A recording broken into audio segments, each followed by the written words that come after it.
सगळ्यांसाठी चांगला विचार केलेला व्यक्ती आहे आणि असंच तुमचं कार्य पुढे चालवून पुढे तुमच्या वाढ चालीला ते आमच्या संतांचा आशीर्वाद. नमस्कार, मी राजन लाड. लय भारी कोकण या माझ्या यूट्यूब चॅनलमध्ये आपलं पुन्हा एकदा स्वागत. नुकताच देऊळबंद 2 हा चित्रपट प्रदर्शित झाला आणि 2 दिवसापूर्वी हा चित्रपट आम्ही पाहून आलोय आणि हा चित्रपट पाहून आलो आणि आज सकाळी आमच्या घरासमोर ही गाडी उभी राहिली. मी तुम्हाला दाखवतोय कुठची गाडी आहे. स्वामी समर्थांची ही गाडी आम्हाला दिसली आणि हे दादा सुद्धा त्यासोबत आहेत. आपण या दादांशी बोलणार आहोत.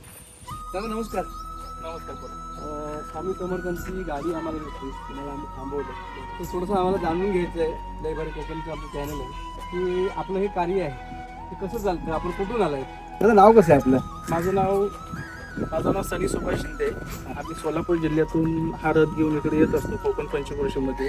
आज भरपूर वर्षापासून आम्ही तुमच्या कोकण भागात सिंधुदुर्ग, रत्नागिरी आणि रायगड ह्या पंचक्रोशीत आम्ही हा रथ फिरवतो. अच्छा, म्हणजे हा स्वामी समर्थ विठोबा रुक्मिणी हा आमचा रथ यात्रा परिसर म्हणतात.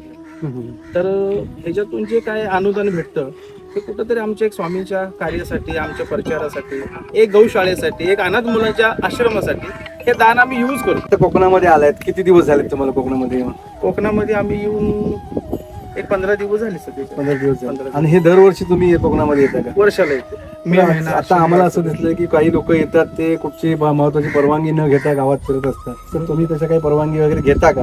आम्ही ज्या तालुक्यात जातो त्या तालुक्यात पहिल्यांदा पोलीस स्टेशनला जातो. पोलीस स्टेशन PI साहेबांची भेट घेऊन आम्ही त्यांचं डायरेक्ट प्रमाणपत्र घेतो. परत प्रमाणपत्र घेऊन परत आम्ही तालुक्यात ज्या ग्रामस्थांमध्ये आम्ही ज्यावेळेस जातो ना त्यावेळेस त्याचा सरपंच असो, पोलीस पाटील असो, त्यातले ग्रामपंचायत जाऊन त्यांचं पहिल्यांदा लेटर घेतल्याशिवाय आम्ही गावात प्रचार करतो. हे खूप चांगलं आहे. म्हणजे त्यांना किमान तुम्ही निदर्शन जाणून देता आणि मग तुम्ही त्या गावामध्ये फिरतात. तर हे तुमचं कार्य कसं चालतं? म्हणजे मगाशी तुम्ही सांगितलं की आपली गोशाळा आहे किंवा अनाथ मुलांसाठी आपण काम करतो, तर साधारण ते कुठच्या गावामध्ये, कुठच्या तालुक्यामध्ये तुमचं काम चालतं? आमचं काम म्हणजे कसं आहे, जिल्हा सोलापूर, आम्ही मोहोळ तालुक्यातून जेव्हा आमचा प्रचार चालू असतो तर आमचं मंगळवेढा ह्या ठिकाणी एक स्वामींचं एक मठ आहे, त्या मठाचा आम्ही थोडा हा प्रचार करतो. बरं, तुम्ही जेव्हा आम्हाला भेटता, गावातल्या लोकांना भेटता, तेव्हा त्यांच्याशी तुम्हाला काय अनुभव येतात लोकांकडून? अनुभव म्हणजे कसं आहे, पहिलं पूर्वीचं फिरणं, पूर्वीचा जो प्रचार होता हा जरा थोडा वेगळा आहे आणि पूर्वीपेक्षा आताचा हा कलियुग आलेला आहे, आताचा हा जमाना आहे, हा थोडासा रिस्पॉन्स जरा कमी आहे. अच्छा, म्हणजे नक्की काय वाटतं तुम्हाला? कधी कधी असं आम्ही बघितलेलं आहे की असे भगवे वस्त्र वगैरे घालून आले तर बरेचसे लोक, म्हणजे काही लोक चेष्टा सुद्धा करणारे भेटतात. असे तुम्हाला काय अनुभव आलेत का? आणि अनुभव भरपूर आलाय, पण आम्हाला जे बोलतात ते आता काय आपण त्याला इग्नोर करतो. असं होतं, ठीक आहे, सगळे लोक अशी वाईट नसतात ना. काही लोक त्यातून चांगले असतात, काही लोक त्याच्यातून धर्म करतात, काही लोक देतात, काही लोक चेष्टा करतात, टिंगल करतात. आम्ही कोणावर लक्ष देत नाही. आपलं कार्य चांगलं आहे. आपण काय वाईट चुकीच्या पद्धतीने कुठलं कार्य करत नाही तर आपण घाबरण्याची गरज नाही. तुम्हाला आता हे फिरत असताना जे अनुभव येतात त्या अनुभवावरून तुम्ही आपलं कार्य आपलं सातत्याने चालू ठेवलेलं आहे. मला असं सांगा, आता मी तुमच्या समोर उभा आहे, माझ्याकडे बघून तुम्हाला काय सांगावं वाटतं? माझं एक छोटंसं चॅनल आहे, मी पत्रकार आहे आणि मी जनजागृतीचं काम सुद्धा करत असतो. तर माझ्याकडे बघून तुम्ही काय सांगू शकता का? तुमच्याकडे बघून म्हणजे कसं, काही लोक असं बोलायच्या नंतर लोक म्हणतात की हा भविष्य बघतो किंवा हा गोष्टी, काही लोकांना भविष्य सांगतात, काही लोक त्याच्यामध्ये हे लोक आम्हाला असं लोक इग्नोर करतात.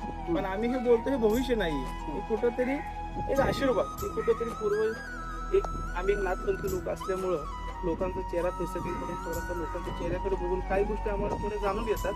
त्या पद्धतीने आम्ही एखाद्याला आशीर्वाद देण्याचा प्रयत्न करतो. तुम्ही बघितल्यानंतर तुमच्याकडे बघितल्यानंतर आम्हाला असं वाटतं की कुठं तर तुम्ही हे पण कुठं चांगलं तुमचं कार्य चालू आहे, हे पण तुम्ही काम चांगलं करताय. म्हणजे कुठंतरी चाललेला जी पडद्याची आड आहे कुठेतरी तुम्ही ओपन करण्याचं काम करताय आणि लोकांपर्यंत पोहोचवताय. तर साहेब, तुम्ही आतापर्यंत एक सगळ्यांसाठी चांगला विचार केलेला व्यक्ती आहे आणि असंच तुमचं कार्य पुढे चालवून पुढे तुमच्या वाढ चालीला ते आमच्या संतांचा आशीर्वाद. मला असं म्हणायचं आहे की ठीक आहे, मी चांगलं बोलल्यानंतर सगळ्यांनाच चांगलं वाटतं, पण काही गोष्टी आमच्याकडून पण चुकत असतात. बरोबर. तर त्यासाठी तुम्ही काय सांगाल? जर आम्ही चुकत असू तर आम्ही नेहमी परमेश्वराला नेहमी सांगतो सकाळी की बाबा उठल्यावर माझ्या हातून काही चुकीचं घडणार नाही, हे तू करून घे, कारण तो करून घेतोय आमच्याकडून. तर असं काही चुकत असेल आमच्याकडे, माझ्याकडे फेस रिडिंग बघून, तर तुम्हाला काय सांगावं वाटेल? जो हमेशा चांगलं काम करतो त्याच्या पाठीमागे निंद्या, चर्चा, नावं ठेवणं हे आलंच. ह्याच्यामध्ये विषय येतच नाही. चांगल्या रस्त्याला गतिरोधक आपण जास्त लोक बनवतात, त्याबद्दल काय नाही. तुम्ही आतापर्यंत चुकीचं काम करतच नाही आणि जर तुम्ही केलं तर तुम्ही ते सुधारून घेण्याचं काम करताय, ह्याला म्हणतात. काम करतोय त्याला तुमच्याकडून आणि स्वामींचा आशीर्वाद आहे तुमच्यासारख्या संतांकडून सुद्धा आम्हाला आशीर्वाद मिळावा याची अपेक्षा आहे. म्हणून आज मी तुम्हाला थांबवलं, तुम्ही मला वेळ दिलात थोडासा आणि माझ्या दर्शकांपर्यंत 2 शब्द आपले सांगितले त्याबद्दल आपले खूप खूप आभार. आणि आपल्या हिंदू धर्म जो आहे तो अशाच पद्धतीने बहरत जावं हीच आमची सुद्धा अपेक्षा आहे.